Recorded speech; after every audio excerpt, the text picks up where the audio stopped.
Alors, dis-moi, comment ça se passe cette formation pour toi? Ça se passe bien, monsieur. On fait des belles activités, on apprend beaucoup de choses et c'est bien. Tu penses un jour que tu seras sélectionné? Peut-être que si je joue bien, je continue à me perfectionner, je joue bien. Qu'est-ce qu'on peut te souhaiter pour cette année 2024? Une bonne chance d'arriver loin. Ouais, voilà. Et de bonnes performances, comme je disais. Alors pour moi, ça se passe bien en ce moment. Pour l'instant, on était plus cool.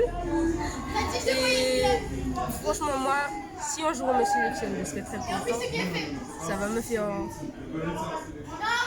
mettre la daronne à l'abri. Et voilà. Et pourquoi pas te retrouver un jour au PSG ou encore à Marseille? Si possible. Ah, pas Marseille, pas encore. Pas à Lyon non plus. Marseille aussi.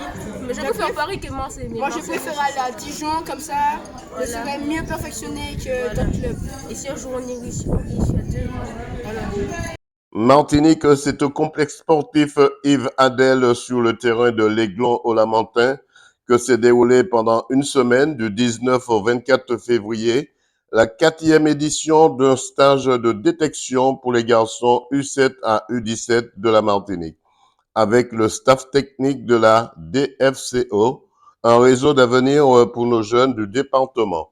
Écoutons quelques réactions. Robert Regina, directeur technique des jeunes à l'Aiglon. Alors, Robert, comment ça se passe, cette détection pendant quelques jours? Ça va durer jusqu'à quand? Alors, nous sommes dans le cadre du partenariat avec le DFCO, Dijon Football Côte d'Or. Ça fait la 4e édition du stage que nous organisons. Donc, nous sommes dans une période de 6 jours où il y a 3 sessions pour les U12, U17, pour les U10, U13, et nous terminons par les U8, U9 de catégorie. Donc, de ce fait, le stage est organisé en partenariat avec le DFCO et l'Aiglon du Lamentin, et nous essayons le plus que possible d'apporter notre contribution à l'amélioration de la qualité à la fois technique, éducative et collective des garçons. Quelles sont les spécificités pour la détection de ces jeunes? Alors, pour la détection, ce sont les éducateurs qui observent, hein, les éducateurs de Dijon. Il y a des critères, c'est eux qui sont là pour faire les critères de sélection. Bien déterminés. Il y a aussi des garçons que normalement qu'ils ont déjà observés pendant les 3 dernières années. Donc la progression, et puis bien entendu, à travers les séances qu'ils organisent, nous voyons pas mal de jeunes garçons qui font des progrès. Qu'est-ce qu'on peut vous souhaiter pour cette année 2024? Alors, déjà au stage de Dijon, il y a à peu près 180 participants hein, quand même sur les 3 saisons. Répartis sur les 3 sessions. C'est la 4e édition et cela entre dans le cadre du réseau à venir qui s'inscrit dans le cadre du partenariat que nous avons avec le DFCO.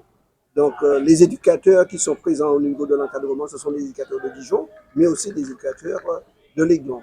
Donc le partenariat se fait à 2 niveaux. Premièrement, avec le stage que nous organisons ici, mais ce sont des éducateurs qui sont en immersion aussi à Dijon. Nos jeunes aussi vont en immersion à Dijon. Et de ce fait, nous avons en ce moment 4 joueurs au centre de formation du DFCO. Dernière question, vous avez un partenaire qui vous aide pour tout au long de cette semaine de détection? Nous avons plusieurs partenaires. Nous avons Panama donc, qui nous aide et qui a d'autres partenaires qui s'associent à cette manifestation et qui nous donnent du matériel pour organiser le séjour des enfants au niveau de ce stage. Thomas Fabre, responsable du recrutement au club de Dijon. Alors Thomas, comment ça se passe pour ces jeunes Martiniquais aujourd'hui? Ça se passe très bien, il fait beau, ils sont en forme, ils sont pleins d'énergie et ils sont nombreux, donc on est très satisfaits. J'ai l'impression que dans ces sélections, on va voir tout à l'heure les critères de sélection, mais c'est beaucoup de discipline. C'est en fait quand c'est de l'apprentissage aussi pour eux. C'est de l'apprentissage aussi pour eux. En fait, c'est une école de foot, donc on va retrouver ce qu'ils font au quotidien, à l'école, au collège, qu'on transpose au niveau du football. Donc ça demande de se faire plaisir, mais il y a des règles à respecter. Qu'est-ce qu'on peut vous souhaiter? Alors, quels sont les critères de sélection, à mon dernière question? Alors, la sélection, elle se fait surtout sur la base des inscriptions. C'est un stage qui est ouvert à tous. Nous, on est là d'abord pour mettre en place une activité avec l'Aiglon, avec les clubs de la Martinique, avec les cadres techniques de la Ligue. Les jeunes viennent avec leur niveau. On est là pour faire passer des messages, pour qu'ils prennent du plaisir. Qu'est-ce qu'on peut vous souhaiter pour cette année 2024? De bons résultats sportifs, voilà, un bon état d'esprit et surtout que les jeunes, voilà, grandissent avec une bonne éducation.